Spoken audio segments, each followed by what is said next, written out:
Ici Satou. Depuis que je travaille, mes jours de congé ont considérablement diminué. En contrepartie, j'apprécie beaucoup mieux ces pauses une fois la partie terminée. Ouais, j'ai un Hercule. Le cri d'excitation d'Arisa résonna dans la forêt verdoyante, encore humide de brume matinale. Aujourd'hui, nous allions chasser avec les elfes. Nous sommes arrivés tôt au lieu de rendez-vous, donc les elfes n'étaient pas encore arrivés. Arisa et Lulu ne participaient généralement pas à ce genre d'activité, mais elles avaient entendu dire que le paysage près du terrain de chasse était magnifique, alors elles sont venues le découvrir. J'avais des sorts de magie pratiques comme main magique et enchantement, protection physique à portée de main, donc je devrais pouvoir les protéger même en cas d'imprévu. Ce dernier était particulièrement pratique, car cela nous permettait de traverser la forêt en vêtements légers sans avoir d'irritation due à la sève ni de nous couper les jambes avec des épines, etc. En théorie, cela pourrait même rendre possible le légendaire bikini en côte de maille, mais j'ai décidé de ne pas en parler, de peur que mes compagnes ne me regardent d'un œil noir. Aujourd'hui, les filles étaient toutes habillées de tenues assorties pour une expédition safari. Plus importante encore, que faisait Arisa ? Descendue de la cime d'un arbre grâce au sort de magie spatiale, téléportation à courte portée, Arisa m'a présenté un scarabée d'une trentaine de centimètres de long. Elle détestait les araignées, mais pour une raison inconnue, les scarabées géants lui allaient bien. En y regardant de plus près, j'ai réalisé qu'il ressemblait bel et bien à un scarabée Hercule. L'écran de réalité augmentée l'appelait un scarabée lance-pierre de Bolénan. Lulu et Nana, qui cueillaient de la mélèze avec moi, ont levé les yeux vers Arisa, mais lorsqu'elles ont réalisé qu'il s'agissait d'un insecte, elles ont perdu tout intérêt et sont retournées cueillir des plantes sauvages. Qu'en penses-tu ? Incroyable, non ? Avant que je puisse la réprimander pour son comportement d'écolier, Pochi et Tama ont couvert Arisa d'éloges. Énorme, c'est incroyable, monsieur. Pochi veut en trouver un aussi, monsieur. Étrangement excités, Tama et Pochi se mirent aussitôt à grimper aux arbres voisins. J'avais toujours vu Tama faire la sieste dans les branches, mais je n'avais jamais vu Pochi grimper à un arbre.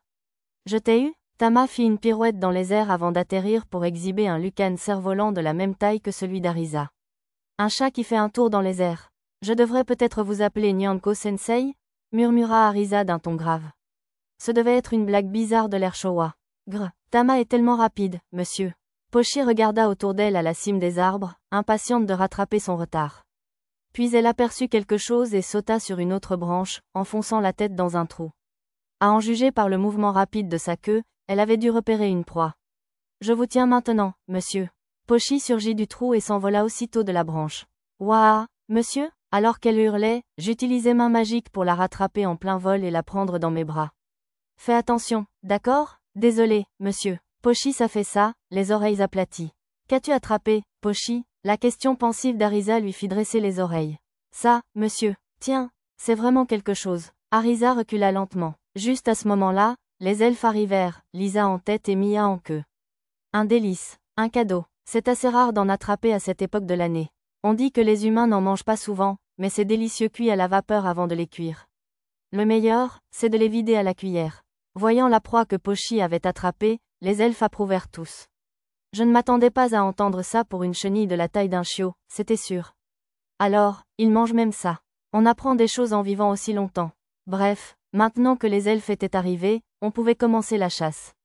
Miaou, miaou, ah oh, monsieur. Cette fois, ce furent les cris de Tama et Pochi qui résonnèrent dans les arbres.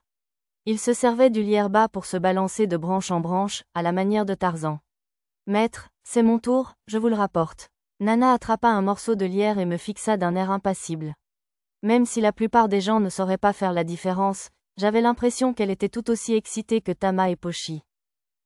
J'aimerais que tu me portes plutôt, Arisa ne voulait pas se balancer sur le lierre. Alors elle fut attachée sur le dos de Nana, qui utilisait la technique de renforcement corporel de la fondation. Mais avant qu'elle ait pu terminer sa protestation, Nana s'enfuit avec impatience. Ah, le cri d'Arisa secoua la rosée des arbres environnants. Maître, en voyant sa sœur hurler sur le dos de Nana, Lulu pâlit et trembla. Ne t'inquiète pas, je peux te soulever avec la magie et te porter jusqu'au bout.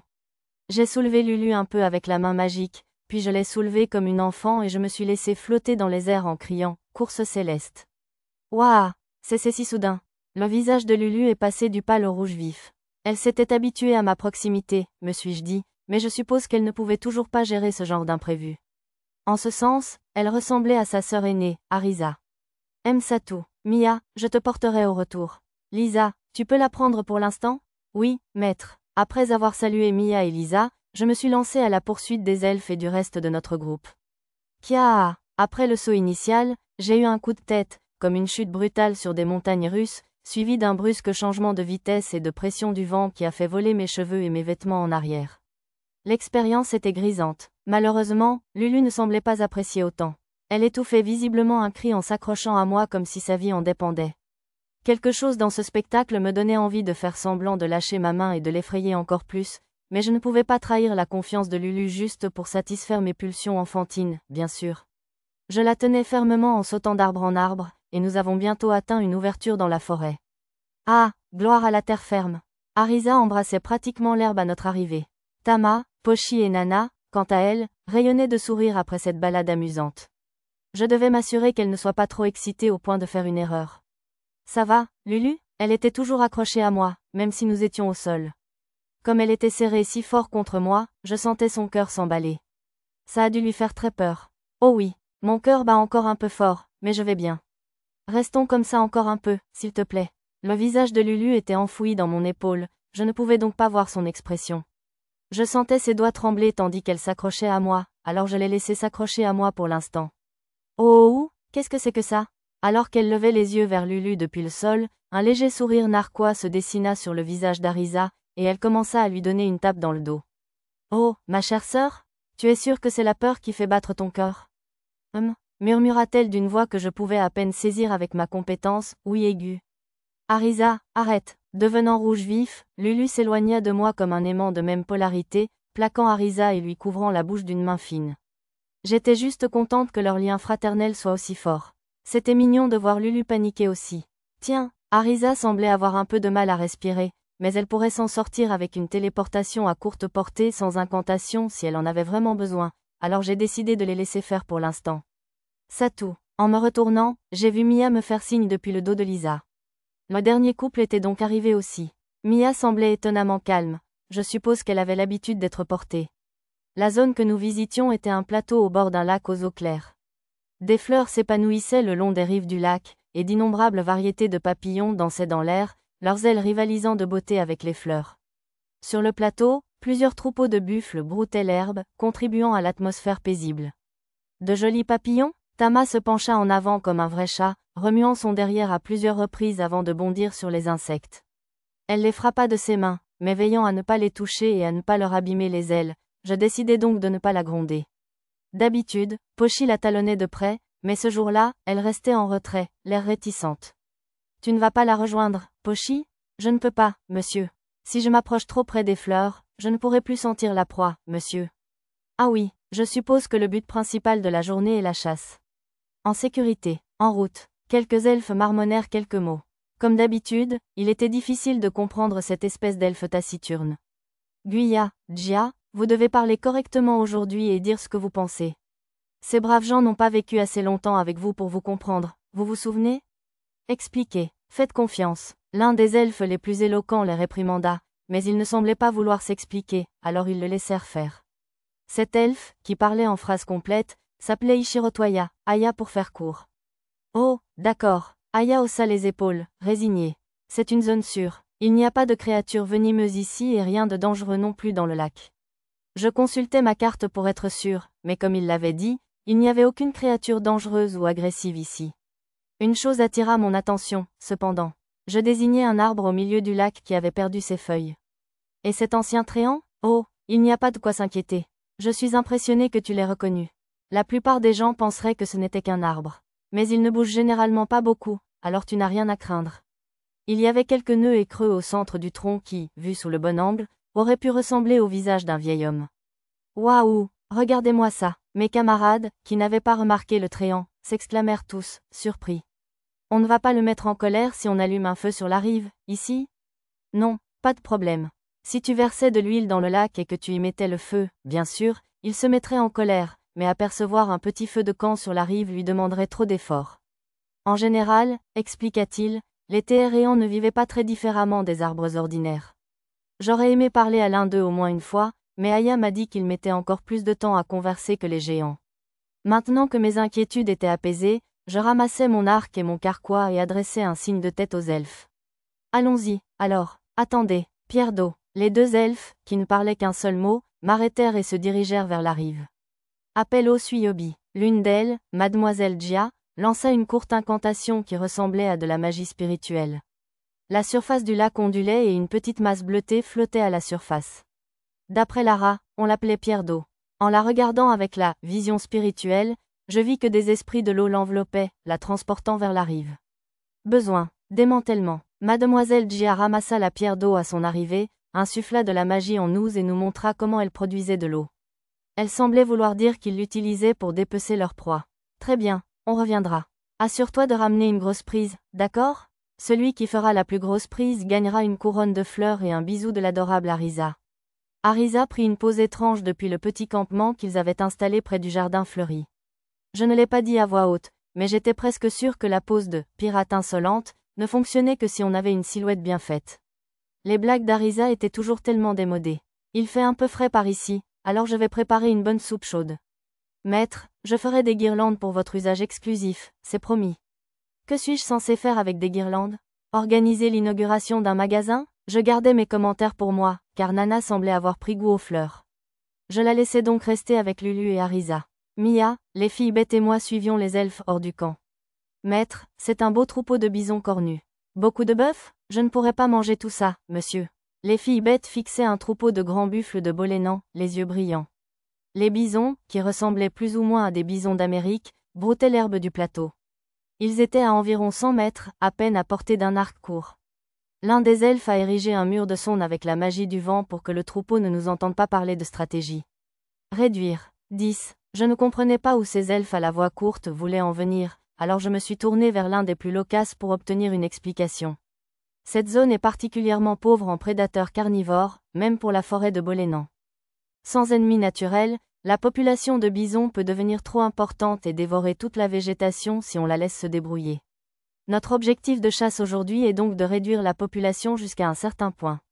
Nous allons surprendre le troupeau et éliminer 10 des bisons les plus lents. Je vois, ça fait beaucoup d'informations à résumer en 3 mots. Ces elfes étaient terriblement profonds. Mia, juste au moment où nous avions déterminé le nombre de nos proies et que nous étions sur le point de commencer la chasse, un jeune elfe à l'air familier a couru vers nous. Si je me souviens bien, c'était Goya, l'ami d'enfance de Mia. Je me sentais mal, mais son nom me donnait envie d'un sauté de melon Goya. Il y avait un endroit vraiment bien pour ça près de mon travail. Goya? Le garçon hocha la tête et montra son arc à Mia, puis il me fusilla du regard et déclara « Concours ». J'aurais aimé qu'il apprenne un peu plus des elfes qui utilisent des phrases. Tu veux faire un concours de chasse avec moi? Ouais, pourrais-tu ne pas me regarder comme si j'étais l'idiot, s'il te plaît? La plupart des gens ne comprennent pas tout ce que tu veux dire si tu ne dis qu'un seul mot, tu sais. Comment on va décider qui gagne? La taille. Le chef du troupeau serait le plus grand, bien sûr, mais ça nuirait au but de la chasse d'aujourd'hui. Mon mieux serait de viser le plus grand des 10 plus en retard, alors. D'accord, c'est bon, allons-y, alors. Guya, tu utilises vent guide sur les arcs de tout le monde. Jia, tu utilises bruit pour effrayer le troupeau. Oui, pas de guide. Ça veut dire que tu ne veux pas de magie de correction de touche sur tes arcs et ceux de Monsieur Satou, Goya? D'accord. L'elfe, qui parlait plus longtemps, me regarda d'un air incertain, alors j'acquiesçai pour lui faire comprendre que tout allait bien. Même si Goya manquait sa cible, Mia, l'elfe prononçant des phrases, et moi pourrions abattre sa proie. À seulement 130 ans, Mia était déjà une excellente tireuse. J'étais donc sûre que l'elfe prononçant des phrases, forte de plus d'un millénaire d'expérience, pouvait atteindre un buffle sans difficulté. J'expliquais simplement la stratégie aux filles bêtes, les avertissant de ne pas être surprises par le bruit que la magie produirait. Comme elles prévoyaient d'attaquer directement le buffle, elles avaient troqué leur tenue de safari pour des armures en cuir de baleine. Départ. Guya commença son chant, suivi de près par Mademoiselle Jia. Mia et moi encochâmes nos arcs courts. Goya et les autres elfes utilisaient des arcs longs. Tous les arcs des elfes, y compris celui de Mia, étaient élégants, ornés de sculptures décoratives et de cordes. D'après l'affichage de la réalité augmentée, il s'agissait d'arcs féeriques de fabrication elfique, dotés de divers avantages, comme une précision et une portée accrue. J'utilisais un arc de chasse court que j'avais fabriqué moi-même, et non l'arc magique que j'avais trouvé au village des géants. Il n'avait aucun effet spécial, mais ce n'était guère nécessaire pour une distance d'environ 100 mètres. Vanguide Michibiki no Kaze. Une fois le sort de Guya terminé, une brise se leva autour de Mia et de l'elfe à la longue voix, soufflant vers le troupeau. Maintenant. Bruissons. Au signal de l'elfe bavard, la magie de Mademoiselle Jia créa un son explosif qui résonna sur le plateau. Les bisons effrayés se cabrèrent et commencèrent à fuir, leur chef à l'avant du troupeau. Allons-y, vous deux. Tali ou Pochi est en mouvement, monsieur. Les filles bêtes jaillirent des buissons, à une vitesse à faire rougir un lapin. Leur rôle n'était pas de poursuivre les bisons, mais d'achever ceux qui survivaient à nos flèches. Pochi filait à toute allure en tête du groupe. À un moment, elle trébucha et fit un petit salto, mais elle continua sa course sans se laisser ralentir. Ses capacités de récupération étaient impressionnantes. Rapides, agiles, les elfes qui avaient lancé leur sort félicitèrent les filles bêtes tandis qu'elles tiraient des flèches de leur carquois. Tandis que j'observais les filles bêtes du coin de l'œil, les autres elfes décochèrent leurs premières flèches. C'était bien beau, mais Goya mettait un peu trop de puissance dans ses tirs. Il atteindrait probablement sa cible, mais je me disais que cela ne ferait que blesser la cible sans la tuer. J'ai prédit la trajectoire d'un buffle qu'aucun elfe n'avait ciblé et j'ai tiré juste devant. À cette distance, je devais me soucier de la direction du vent, mais pas de la densité de l'air, ni de la température, ni de quoi que ce soit d'autre. Du gâteau, vraiment. J'ai tiré 4 autres flèches après cela, puis j'ai vérifié si les autres avaient manqué leur cible. Habiles. Les 2 elfes lanceurs de sorts avaient encoché des flèches à leurs arcs, mais ils baissaient leurs armes sans tirer. Ils pouvaient probablement déchiffrer la trajectoire des flèches. En consultant l'écran de Lara, j'ai constaté que quelques buffles ciblés avaient survécu, mais les rapides femmes bêtes les ont rapidement achevés en leur tranchant la gorge à coups de dague ou d'épée courte. Cela peut paraître cruel, mais c'était plus gentil que de les laisser souffrir et mourir lentement, sans parler du goût de la viande. Pochi, ouah, monsieur. Un buffle que Mia semblait avoir achevé se leva et chargea Pochi de ses cornes. Le léger Pochi fut projeté en l'air comme une balle. Instinctivement, je me suis précipité hors des buissons, mais à mi-chemin, j'ai remarqué sur Lara que Pochi était indemne. J'avais conçu cette armure pour combattre les démons, donc bien sûr, une corne de buffle ne pourrait pas la transpercer. Soulagé, j'ai néanmoins lancé une main magique pour amortir secrètement la chute de Pochi. C'est fou, Tama avait enfourché le taureau et s'accrochait à ses cornes comme une star de rodéo. Je suis monté derrière elle pour l'empêcher de se blesser. Maître, je te soutiens, alors finis-le, d'accord? C'était bien plus dur qu'un de ces taureaux mécaniques. J'ai cru me mordre la langue. Ouais, si. J'ai attrapé la corne du buffle et tiré sa tête en arrière, utilisant main magique pour maintenir Tama fermement en place. Aussitôt, Tama s'est penchée en avant avec souplesse et a passé sa dague le long de la gorge du taureau. Repose en paix, j'ai attrapé Tama, qui priait, et j'ai sauté du taureau pour éviter toute blessure dans sa chute. Je m'en serais probablement sorti, mais n'importe quel humain normal aurait plus d'une fracture s'il était écrasé sous un buffle d'une tonne. Êtes-vous blessé? Je vais bien, monsieur. Lisa a aidé Pochi à se relever, confirmant qu'elle était indemne. Les elfes arrivèrent peu après. Rapide. Magie? Je m'étais abstenu d'utiliser téléportation, mais j'avais quand même atteint ma vitesse maximale par crainte pour Pochi. Les elfes furent donc un peu surpris. L'elfe à la voix longue observait la proie en plissant les yeux, puis me fit face avec un sourire. Très impressionnant, monsieur Satou. Il est rare de voir quelqu'un avec de telles compétences, même parmi nous, les elfes. Pas de magie. Mia s'accrocha à mon bras et fit un signe de victoire. En effet, je n'ai jamais vu personne tirer aussi vite et avec autant de précision sans aucune aide magique. Mia caressa mon bras d'un air triomphant, visiblement ravie des compliments de l'elfe utilisant la phrase. Plus grand que Titraki, maître d'Arkolala.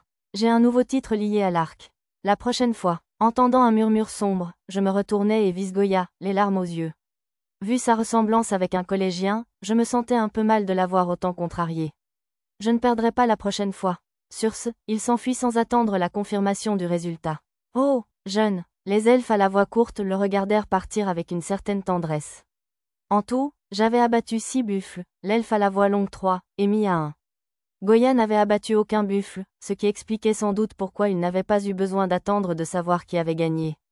Si j'en avais abattu 6 alors que je n'avais tiré que 5 flèches, c'est parce qu'une de mes flèches avait traversé un buffle et en avait transpercé un autre.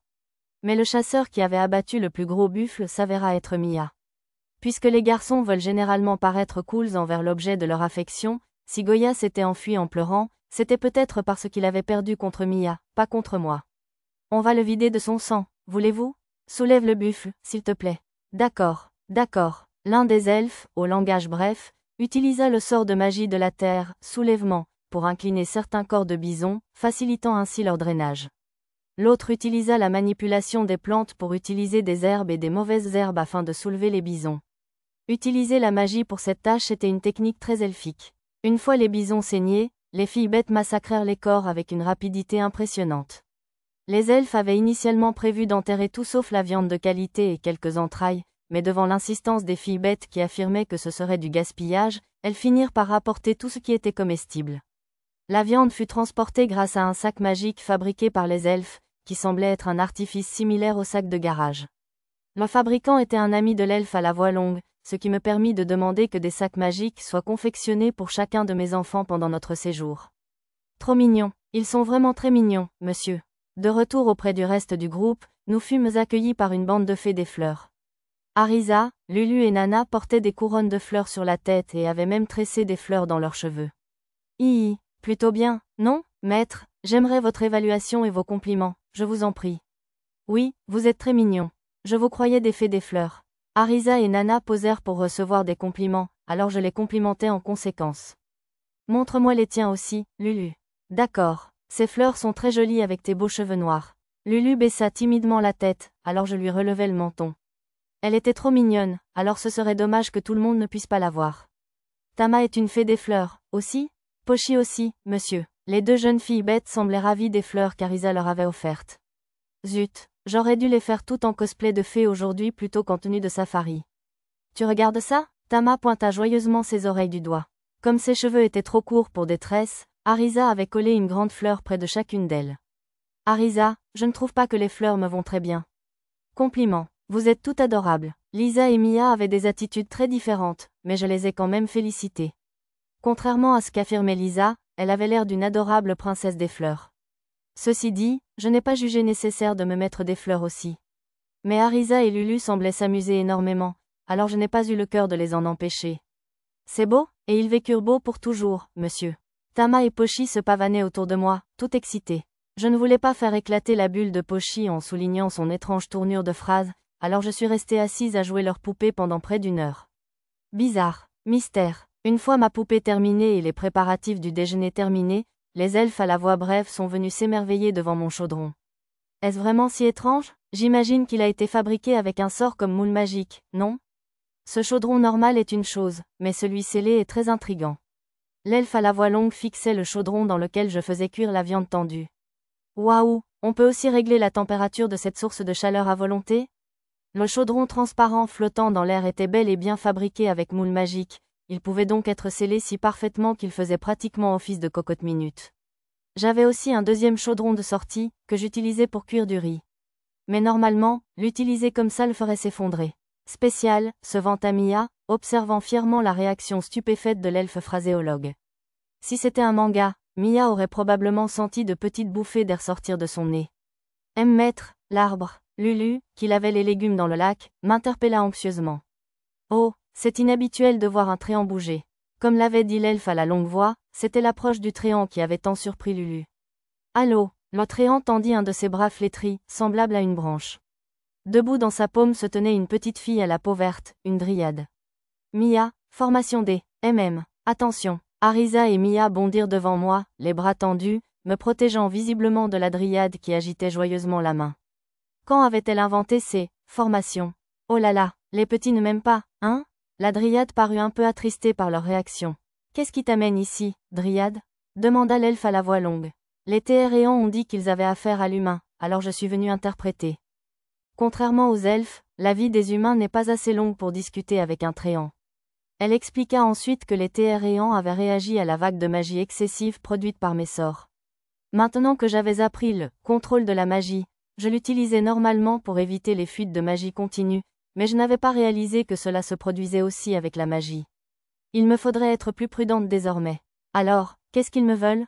Eh bien, c'est leur saison de bourgeonnement, alors ils veulent que tu siphonnes un peu de puissance magique dans le lac.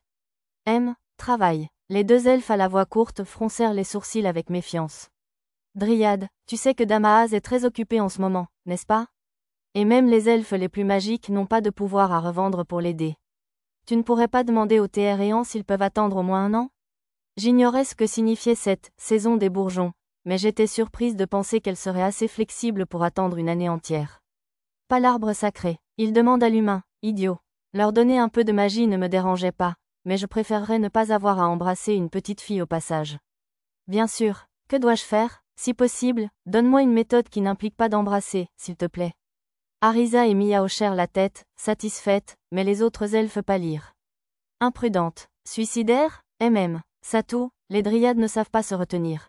Si tu leur transfères de la magie sans une personne comme Damaaz ou les Mykos, elles risquent de te vider de sa substance. Oh, s'il vous plaît. Cet humain peut s'en occuper. Attendez une seconde. La dryade ne nia pas ce que l'elfe avait dit tout à l'heure. En repensant à mes expériences précédentes avec elle, il était tout à fait possible qu'elle ait pris plus que ce qu'un humain normal aurait pu donner.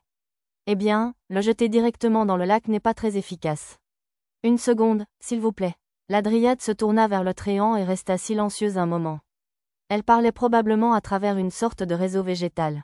Finalement, elles semblèrent trouver un accord, et le tréant secoua lentement ses branches, laissant tomber 2 brindilles dans le lac. Il y eut un grand plouf, si fort que je réalisais que ce qui ressemblait à des brindilles était en fait des branches assez grandes pour supporter une maison. Utilise ces branches pour canaliser ta magie dans le lac. Compris. Les branches dérivèrent d'elles-mêmes vers la rive, alors je les ramassai. Je ne savais pas si c'était la dryade ou le tréant qui les déplaçait, mais cela signifiait une tâche de moins pour Mia avec la magie de l'eau. Bon, c'est parti. Vas-y, je commençais à siphonner de l'énergie magique. Je modérais soigneusement la puissance que je faisais circuler dans la branche du tréant pour ne pas la briser. Oui, silence. Furieuse par les exclamations plutôt indécentes de la dryade, Arisa attrapa une baie par terre et la lui lança. Elle n'avait jamais été très sportive, cependant, et la baie manqua malheureusement sa cible de loin. Si on n'avait pas l'habitude de lancer des objets, il était normal que l'on ne vise pas très bien. J'essayais juste de l'encourager. Pourtant, cela eut au moins pour effet de faire taire les cris de la dryade. C'était plus difficile que prévu. J'avais beau y déverser de la magie, j'avais l'impression que la majeure partie s'échappait à la surface du lac. Ça me semblait du gaspillage, alors j'ai réparti une partie de ma magie pour former une fine pellicule à la surface du lac, retenant le reste à l'intérieur. Ça devrait suffire. Quand j'eus utilisé environ la moitié de ma magie, le lac tout entier se mit à briller faiblement. Bon, tout va bien maintenant. Remarquable. Même Damaaz a mis une dizaine de jours à remplir le lac de magie. De toute évidence, j'en avais un peu trop fait, mais mademoiselle Aeolais et les autres elfes supérieurs savaient déjà que j'étais atypique à bien des égards, alors ça n'avait probablement pas beaucoup d'importance si les autres elfes pouvaient aussi apercevoir mon pouvoir. De toute façon, ils ne semblaient pas interagir souvent avec qui que ce soit en dehors de la forêt. Tiens, les arbres du lac sont au printemps, monsieur. De nouvelles pousses bourgeonnaient sur les téhéréons qui s'étaient rassemblés dans le lac, bien qu'ils ressemblaient à des arbres morts il y a peu. En un instant, les bourgeons se transformèrent en fleurs, produisant des fruits dorés. C'était donc la saison des bourgeons qu'ils avaient mentionnée. Tiens, humain, un merci des téhéréons. La dryade me tendit un collier de perles de bois orné de motifs de pommes de pin. Perles d'esprit des arbres. Utile. C'est un objet précieux qui peut servir de catalyseur à la magie des forêts.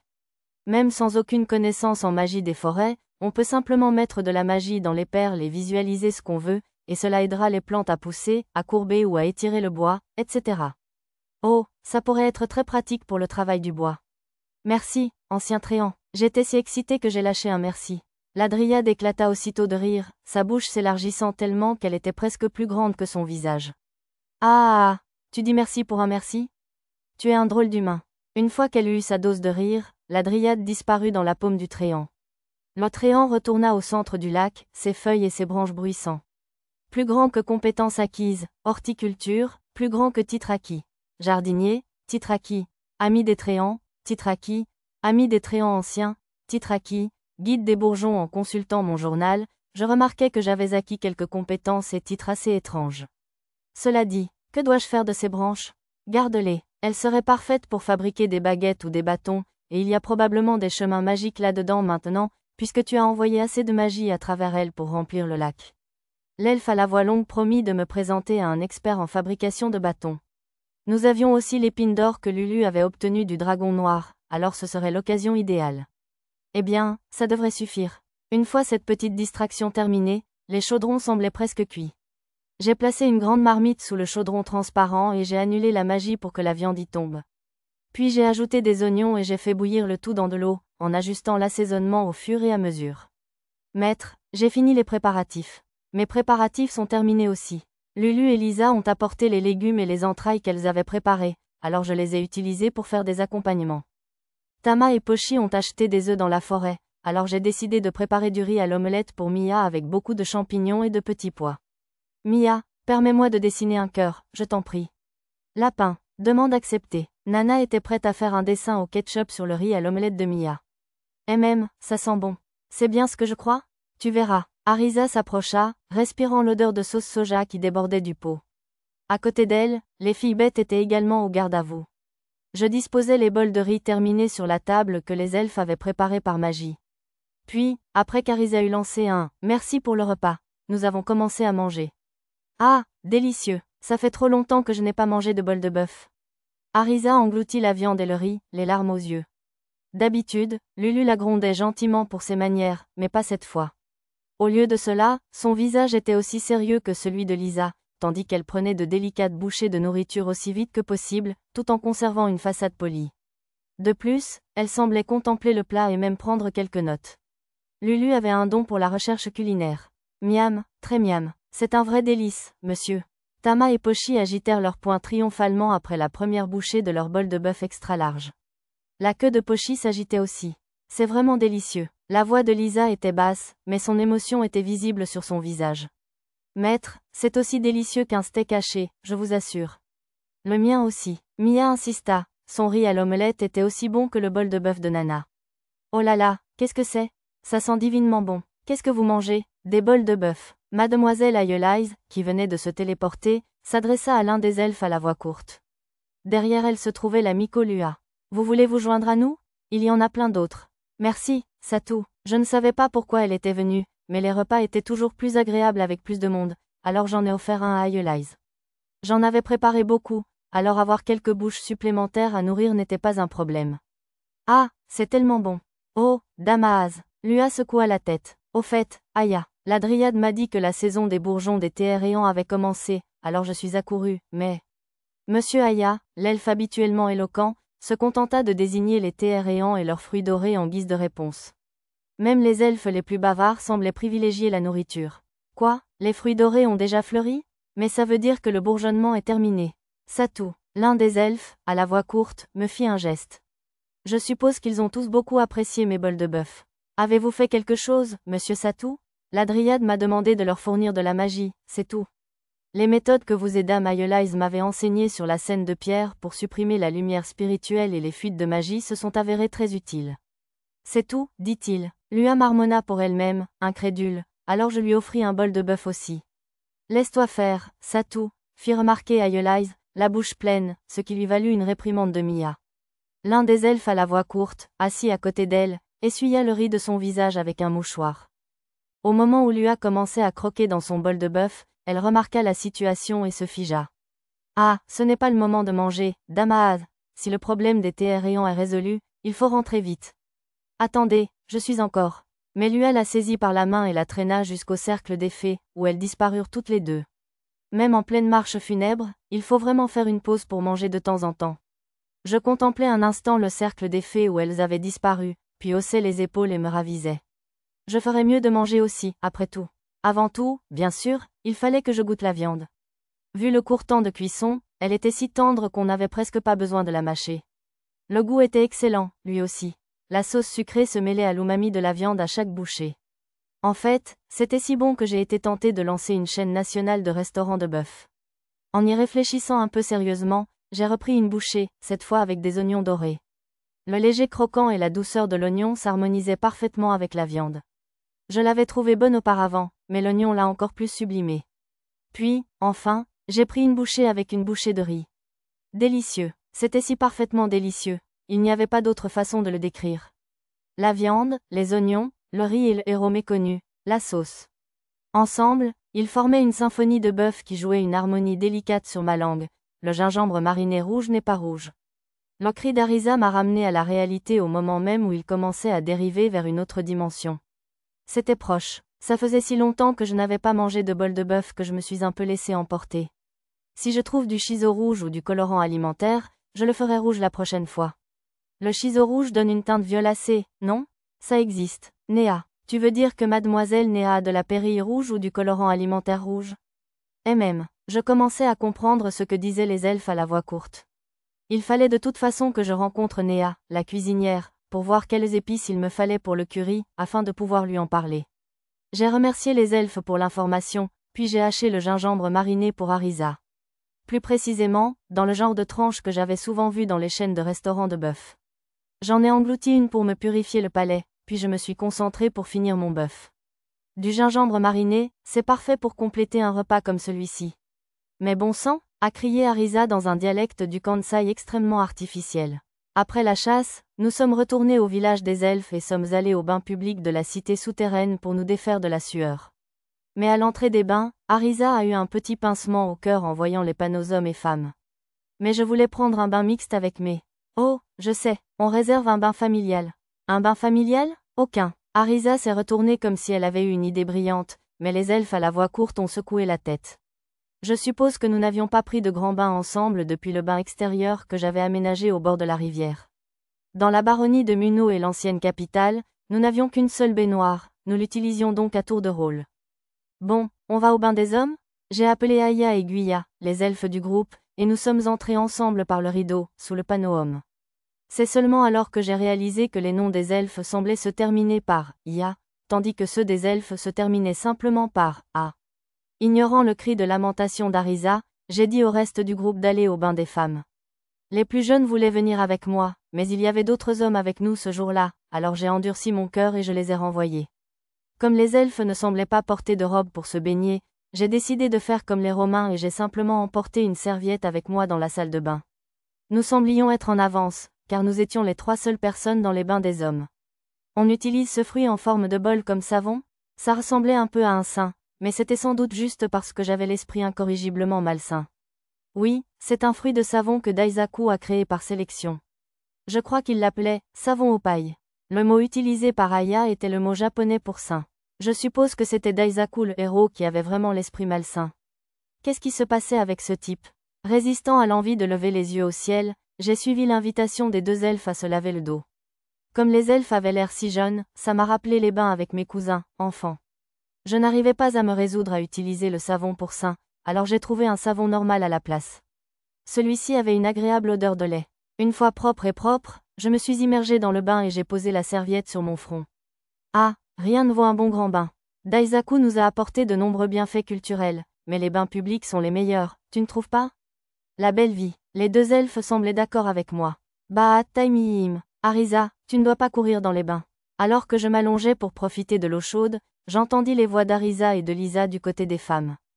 Bientôt, j'entendis aussi les bavardages des autres filles et de mademoiselle Gia l'elfe. Les rires joyeux des filles contribuaient assurément à l'atmosphère paisible des bains. Peut-être devrais-je préparer du lait aux fruits pour tout le monde après le bain? Mon Dieu, le corps humain est bien différent de celui des elfes. Un nouvel elfe à la voix aiguë était entré dans les bains des hommes et me serrait le bras assez grossièrement. Son mauvais comportement gâchait ma bonne humeur, alors je me tournai vers le nouveau venu pour protester. Hein? Ses cheveux mi-longs, ruisselants du bain, ondulaient devant mes yeux. En regardant plus bas, je vis une poitrine à peine de taille B, ainsi que le reste du corps d'une jeune fille, exposée à l'air libre. J'aurais aimé qu'elle se couvre au moins le bas du corps avec une serviette. Elle paraissait bien trop jeune à mon goût, alors je n'étais pas emballée, mais c'était assez gênant. Finalement, un peu trop tard à mes pauvres yeux, la vapeur du bain monta suffisamment pour recouvrir ses parties intimes. Je reportai volontiers mon regard sur son visage et décidai d'avancer pour dissiper le malentendu. Excusez-moi, ce n'est pas le bain des hommes? Le bain des hommes? Il n'y a pas cette distinction au village des elfes, vous savez. D'après l'écran de réalité augmentée, cette elfe s'appelait Portomea. Elle avait un joli visage, comme une poupée occidentale, mais son ton était un peu agressif.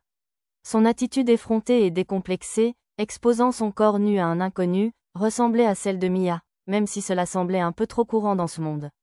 Alors pourquoi y a-t-il des panneaux indiquant hommes et femmes en kanji à l'entrée? Je ne sais pas, ça faisait partie du design de Daisaku. Il a dit que c'était un choix de style ou quelque chose comme ça. Un choix de style, hein.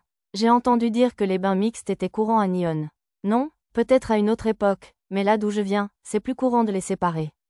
Hein, c'est bizarre. Les bains sont plus amusants quand tout le monde les prend ensemble, tu ne trouves pas? Portomea haussa les épaules, comme si ce que je disais était absurde. Dame Poa, j'ai apporté votre liqueur. Une brownie qui ressemblait à une jeune fille encore plus jeune s'approcha, portant un plateau avec des verres de vin. Pour une raison inconnue, elle était habillée comme une serveuse de restaurant japonais traditionnel. Tu en veux aussi, mon garçon? Bien sûr, merci. Mademoiselle Poa, qui se prélassait dans l'eau, but le vin avec délice. C'était le même vin de raisin féerique que j'avais bu auparavant, un vin rouge léger au goût sucré. Ignorant l'impolitesse de Poa, l'elfe Aya, à la voix longue, tendit la main vers un verre de vin rouge. Dis donc, Poa, tu as fini la chasse aux araignées? Oui, j'en ai attrapé une grosse. Ensuite, j'ai laissé Chia s'occuper des petites agaçantes. Poa mima le découpage de quelque chose avec une épée invisible et sourit. Juste à ce moment-là, un jeune elfe aux cheveux longs.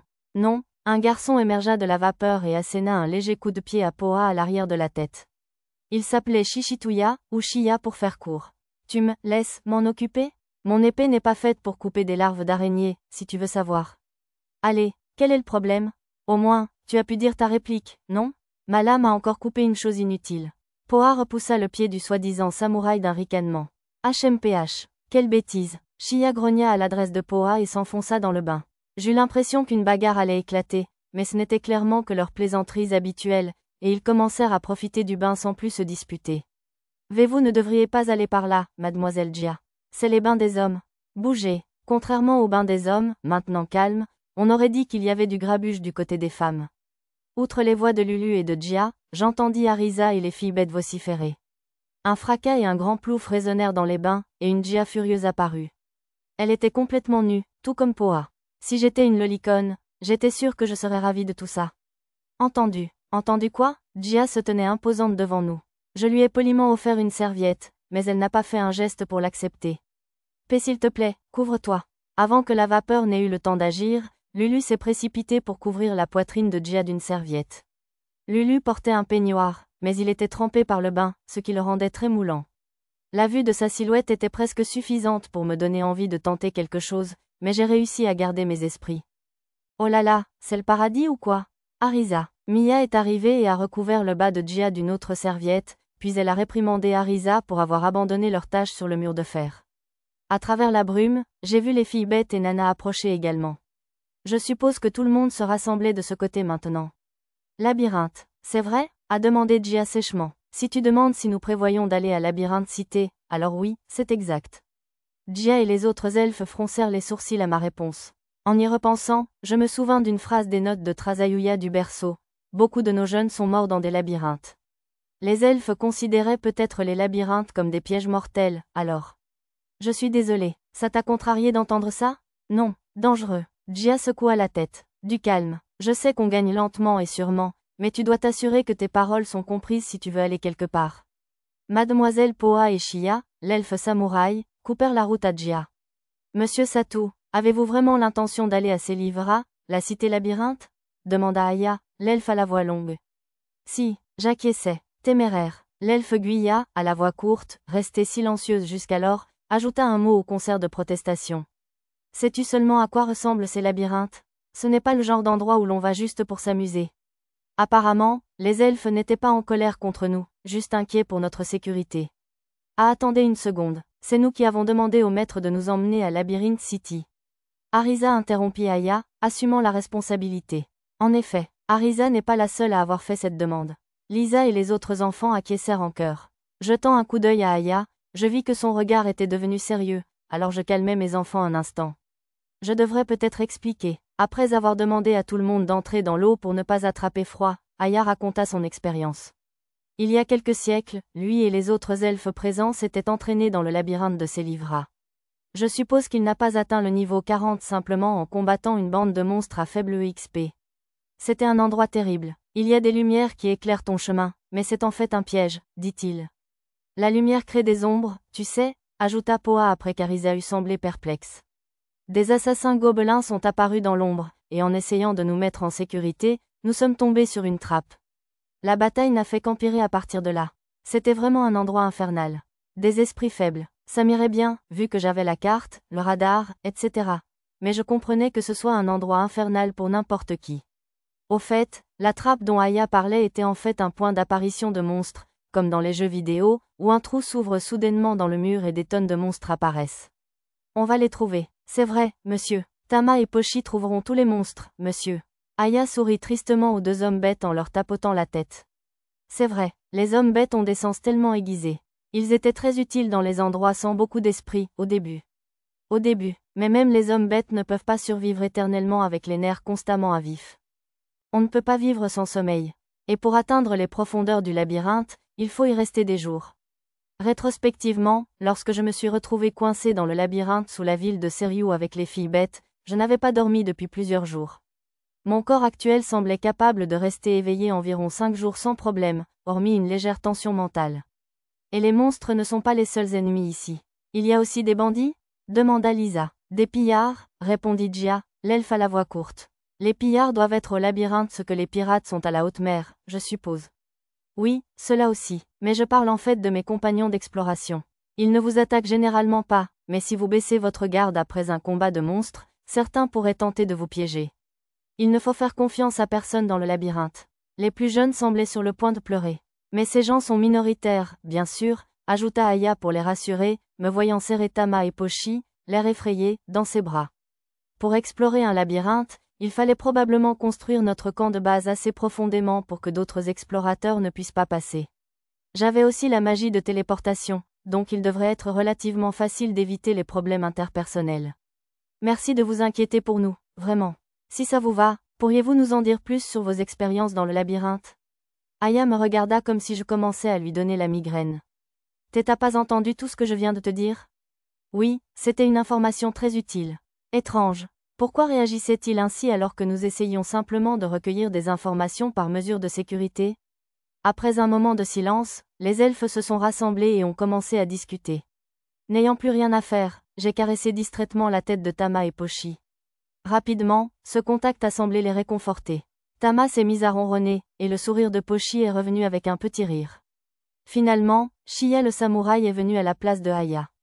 Je suppose que la réunion des elfes était terminée. Tu es vraiment déterminé à aller au labyrinthe, quoi qu'il arrive ?